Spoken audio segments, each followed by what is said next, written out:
fostering creativity and being in a state of creative flow and just fostering all that creativeness can feel like such a strain sometimes. And you just wonder, like, where am I going to come up with the next thing? How's it going to happen? Like, how am I going to do this? Hi, guys, I'm Cindy, and I am a spiritual coach and a clairvoyant. And my mission is just to help others like myself on a spiritual journey, teach what I've learned, and just help you along the way. And but let's figure this out together.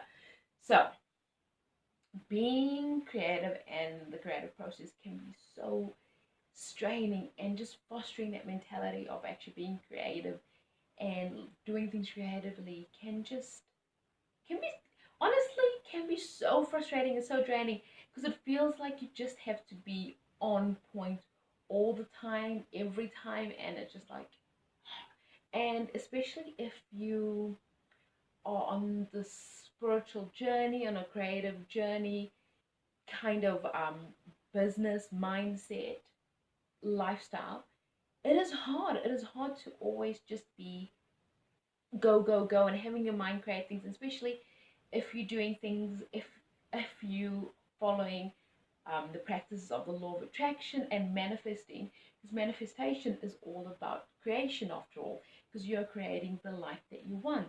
So as you can imagine, to live that life, create that life, be creative in everything else that you're doing, is honestly not the most easiest thing that you can do.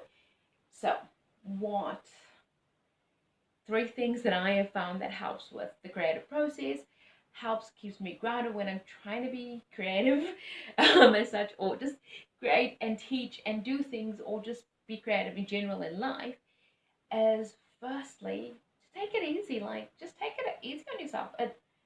Nobody's perfect, nothing's ever perfect, and it is actually through perfectionism that we fail at such things, because we're still striving for this perfect life that just doesn't exist.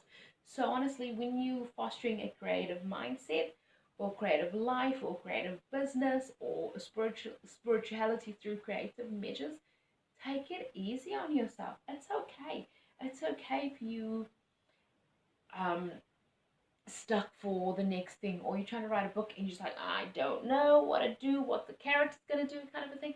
It's okay, because at the end of the day, if you're frustrated or you're putting like piling pressure on yourself, you can't create, because you're trying to create out of a place of frustration, and that's never a good thing, because nothing good is going to come of that. It's just going to be something you're not going to like. That is just going to cause friction, and we don't want friction, and you don't want to have that friction in your life. So, firstly, take it easy on yourself. Two is actually create a creative space. I know it's like great, great. But what I mean by that is actually set aside a corner of your house, a desk, a space, somewhere where you can actually go and actually just be and just feel creative in that space. Whether that's like a little art space or meditation space where you just create.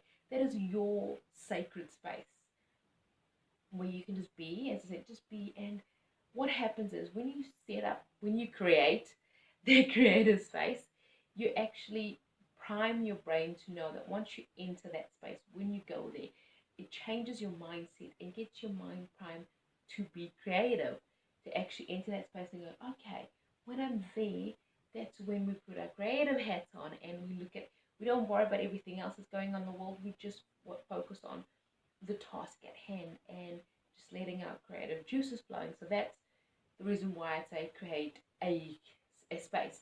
The third thing is to actually expand in all ways.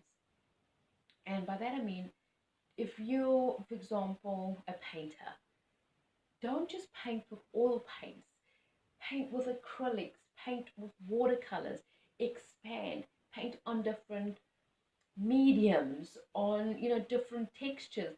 Expand your knowledge base, expand your reach, because what happens is when things become stagnant and the same, your mind just can't create. It's like, ugh, it's the same thing over and over and over again. So that's why you change up the space, change up what you learn. And it may be taking a pottery class if you're a painter, and then painting the pots, for example. but it's taking, just expanding your knowledge and always learning, growing, expanding, and that's what actually helps foster your creativity, is to actually just keep growing. And it also expands your mind. It gives you more ideas. It gives you more ways to grow. So yeah, that in a short version is my three things that I like and I learn and I use to actually keep me in a creative space. Is one, taking it easy on myself, especially when there's so much else going on. Then just take that time out and just don't create and just take it easy on myself. Two, I have a dedicated creative space. That is your space. That is your little corner of the world, so to speak, where you can create, do, meditate, whatever it is, read books, whatever it is. That's your creative outlet. Have a space dedicated to that creative outlet. Thirdly is expand. Expand your knowledge base, expand your medium, expand everything. Just keep learning, keep growing, and that actually helps foster your creative juices as such.